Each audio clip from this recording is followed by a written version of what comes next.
Hello my dear YouTuber friends, and I hope you're all keeping well. Welcome to this new video, which is a review of the incredible Junkers JU-52 from Microsoft Flight Simulator, available on PC and Xbox. The best value add-on currently available. I'll be answering that in this video. Also, stay tuned to the end because I've got a nice surprise from Aces Down 1. He's done something fantastic for me in Flight Simulator. So let's get on with this video.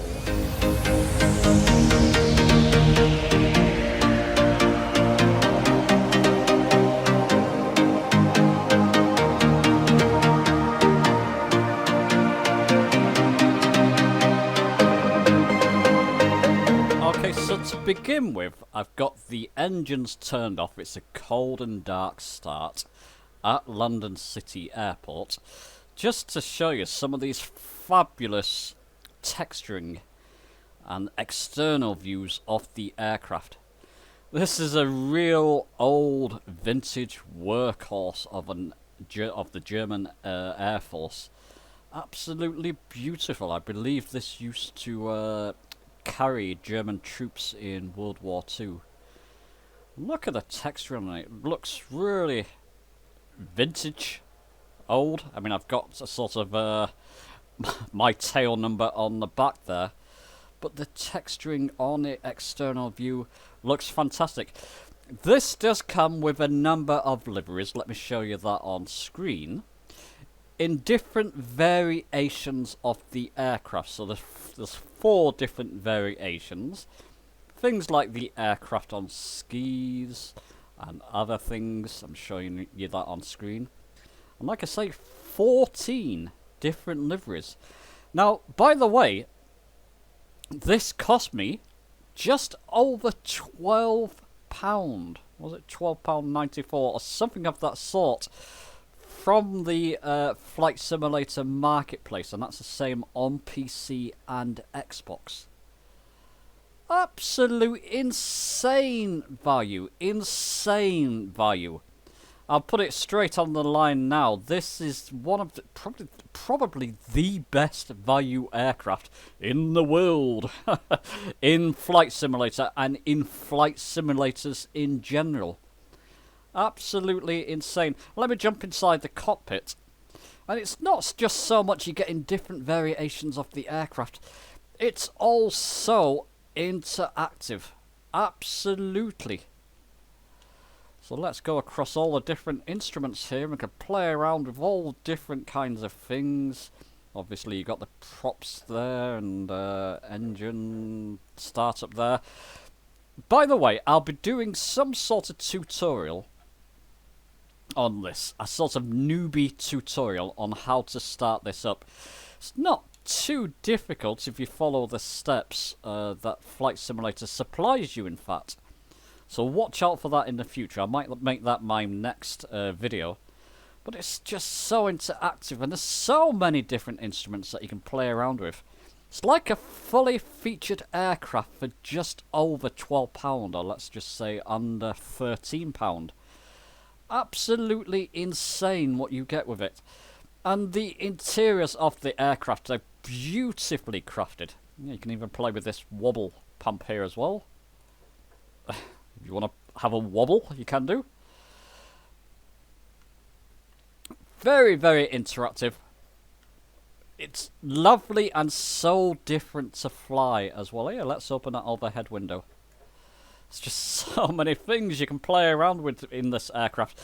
This is the retrofit model, and it's a model I'm preferring at the moment. So I've got to play more with the other variants. There's different variants, and they all look and behave a little bit differently. But I'm very much in love with this. Kind of reminds me of trucking in the air, or actually flying some kind of steam train, some kind of mechanical steam train, or steamboat might be a better way to describe it, in the air.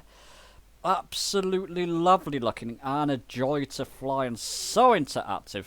You could spend hours learning this thing. It feels like a high definition aircraft. I'll tell you what, that's dark and cold. Let's get the thing started up, and I'll meet you on the runway. Okay, so I've got the aircraft lined up at runway 27 at London City Airport, my typical test bed, as you all know if you follow me. Let's get back inside the cockpit. Now, a couple of people mentioned in Discord that they were having trouble with some of the instruments, knowing what some of the instruments are. In this version, this is the retrofit version. The other variants are slightly different. So just keep that in mind. The speed is in kilometers per hour. This can actually fool people and trouble people. It's not in knots, so if it cruises around 190, 200 kilometers per hour. Remember, it's kilometers, not knots, so that's not quite as quick as you initially first think it is. That's actually pretty much an average speed, let's say, for a Cessna or so, a little bit slower. The altitude is an analog display here, as you can see here. So it's these two I'm going to keep an eye on. Obviously the speed and the altitude here. And this is our vertical speed indicator in this aircraft. And the only other thing that I keep an eye on, but I'm using the HOTAS one so it doesn't really matter as much if you're using the gamepad on the Xbox, is your throttles down here, the 3 throttles. It's a 3-engine aircraft.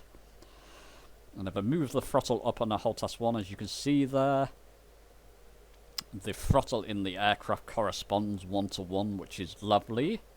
So just keep an eye on that, especially when you're coming into land. I like to have it sort of half throttle on the approach for landing. So those are the only things that I'm going to keep an eye on. The other aircraft's variants of this are slightly different, but if you're flying this one, it's the speed in kilometers per hour, remember that, altitude, and your vertical speed. It's all we need to keep an eye on for this. These are the sorts of RPMs and oil pressures and goodness knows what. Don't need to be too concerned with that if you're just learning the aircraft. Tell you what I am going to do though, or if you're just beginning to learn the aircraft, just beginning in it, don't pay too much attention to them. That'll be more advanced. Let's just open this window so I get more of the engine noises. It's like the canopy window. So interactive. Get some of the engine noises coming in. What I'm going to do, full throttle. Release the parking brake. You can hear the clunks and clicks of the aircraft. As it starts down the runway, the nose of the aircraft will want to lower. As you can see there, don't worry, the propeller shouldn't hit the runway, or certainly not on takeoff. You've got to be a bit careful on landing. I'll show you that later. Doesn't take long before it wants to get up in the air. Pull back on your stick, you don't even need to trim. As soon as you pull back, it just wants to stay in that position, that climb, that gradual climb, which is lovely. Lovely aircraft to control. I'm just going to throttle back a little bit so I don't over-rev the engines. Lovely. It just feels like a sort of truck. Steamboat. I don't know why steamboat. It just reminds me of some kind of steamboat for some reason. Steam train that you're flying in the air. Completely different to anything else you've tried in Flight Simulator. You look out over your wing here, you've got the exhaust fumes there coming out from the engine. The attention to detail for the price you're paying for this is absolutely insane. Absolutely insane. Look at it. It's just nuts, basically, what they're giving you. Now our flight route. We're going to fly past the famous landmarks of London, the Gherkin, the horrible walkie-talkie and goodness knows what, to the right, to come back on a turn on an approach for runway 9 at London City Airport.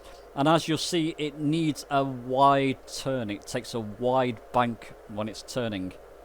You'll see that later.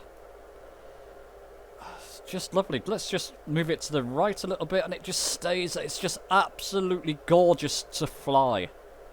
Lovely to fly. Just going to trim down a little bit there. Don't need to do much trimming in this aircraft, which is another good thing about it.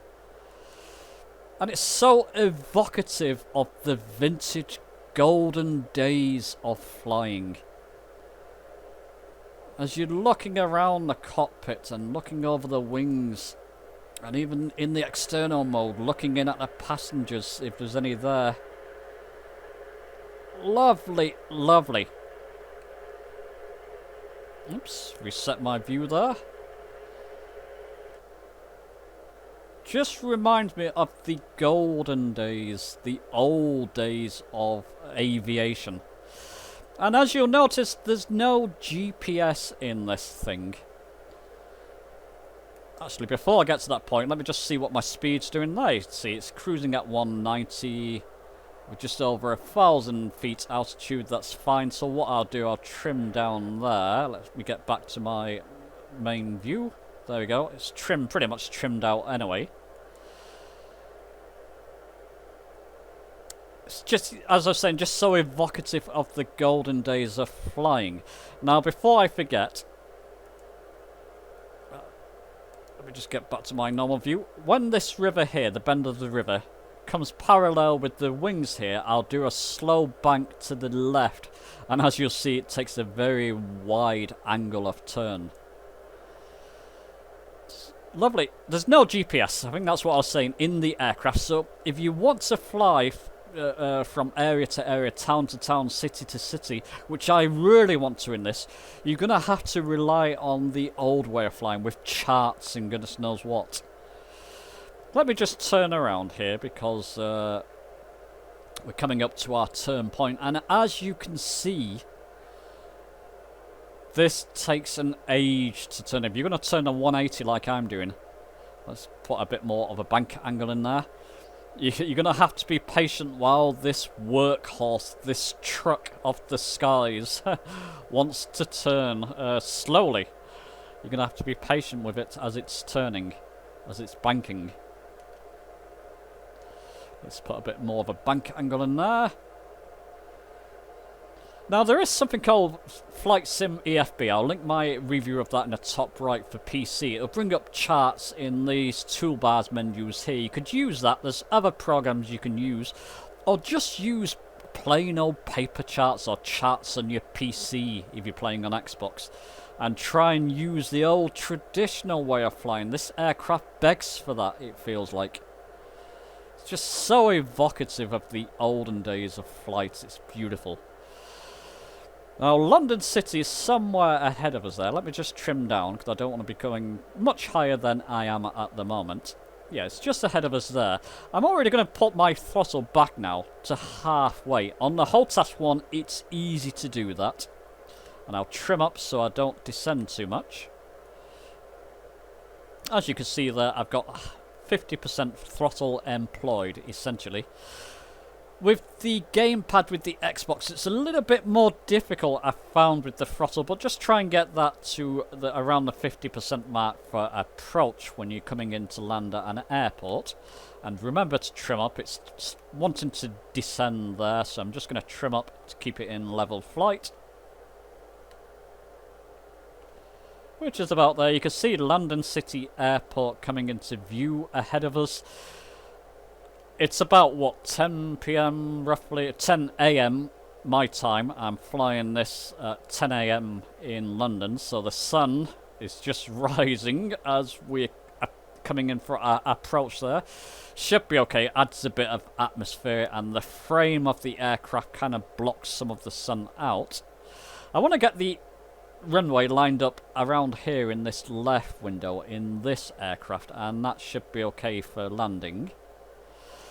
Coming in for an approach, I recommend staying high, because if you get down low, if you come under your approach in this aircraft, it's difficult somewhat. It can get a bit messy if you're trying to climb back up, so try and stay high on your approach to the runway. And this does have PAPI lights, this runway, so we can follow them to some extent. The speeds of this aircraft are a little bit different to other aircraft, so keep that in mind. Even though it's showing at, what, about 120, 130, remember it's in kilometers, not knots. So we're going a lot slower than something like, say, a Cessna here. Or as slow, I guess, in some ways. So I'm just lining up the runway 9 now, runway 10 at London City Airport. It shows 9, but I believe it's runway 10 in aviation terms. And somebody can answer this. I believe I saw films of Hitler flying in these aircraft when he was doing this kind of world tour or going around different places in Germany. Maybe somebody can confirm that. I remember seeing pictures of him flying in something like this, and I believe it was this aircraft, as this was the kind of carrier aircraft of those times. So it really does take you back to those golden days. Anyway, let me concentrate here. Let me get those kind of papillites showing at least a little bit of white on the approach there. I'll keep it high for the moment, even though I can quite clearly see the runway. As I near, I'm going to come down on my throttle a bit more. There we go, line it up properly. Like I said, it's a little bit different. So don't, you know, just imagine, envision the nose of the aircraft touching down at the beginning of the runway there, which is what I generally do with these types of aircrafts. I'm actually going to start to come down now, because otherwise I'm going to overshoot the runway. So I'm decreasing my throttle. On this version, I don't believe, this version of the Junkers, I don't believe there are flaps. But as you can see, my speed is slowing down nicely there. I'll keep bringing it down. I'm just envisioning the nose touching down at the threshold there. There we go, now it's showing him a bit too high, but never mind, that's fine. Just bring that throttle back. And remember, the undercarriage is quite high, so it's not quite as low. Just be careful when you're coming in. Float it over the runway. There we go. And what I'm going to do there is make sure that I'm staying on the runway and just dabbing my brake there. Not the best, but it gives you some kind of idea. I was down safely. Shame I can't show you. I don't have any replay software on the Xbox, of course, so I can't show you a replay on that, but I believe that was pretty smooth on landing. Just dabbing the brake. Don't hold it too long, otherwise the nose will want to go forward. And you'll go nose up, or nose down rather, and there you go. That is my quick review and first look of the Junkers aircraft for Flight Simulator. Completely recommended for the price. Don't miss out on this one. There's a lot to it, and if you like that golden age of aviation, this is an absolute must. Let me now take you to that quick surprise that Aces Down 1 did for me in Flight Simulation. Let me take you to that now. And here you go, chaps. Look what Aces has done for me. He's created a skin from my sort of username and H and goodness knows what. From my avatar, YouTube avatar. Look at what he's done. This is the Cessna 172. Now, Aces said that to remind you all that he's very new at doing this type of livery setup for aircrafts. So this is pretty much his first project. But I would say you've got nothing to worry about, Aces. It looks fantastic. Certainly on PC, this is the one I'm going to use from now on without a shadow of the doubt. I love it. I love the H on the tail there. The Hodison down the side. I think it looks fantastic. What do you all think? I've not set up my personal nameplate there. I should put HUD1, or maybe I'll just leave it that way, or put something else there. I think that looks rather snazzy. That's the Cessna 172. He's also done the Grand Caravan, which looks just as amazing. Let me show you that. And so here you go, this is the Grand Caravan version. Now, Mark from Flight Sim Hangar, or Sim Hangar Flight Simulation, is going to do a sort of live stream in a couple of weeks with the Grand Caravans. Guess which livery I'll be flying in? Absolutely this one. I love it. I just think it looks fantastic, Aces. Let me know what you chaps think. I think that looks brilliant. Loving it. I'm going to link Ace's most recent video in the top right. He's doing a series on the flight tutorials in Flight Simulator. And he's taken the viewpoints of a pilot going in blind to these tutorials to see how it matches up with real life. It's a fascinating series. Go and watch them and go and subscribe to him if you're not already. Look at that, I love the detail on that. That is fantastic.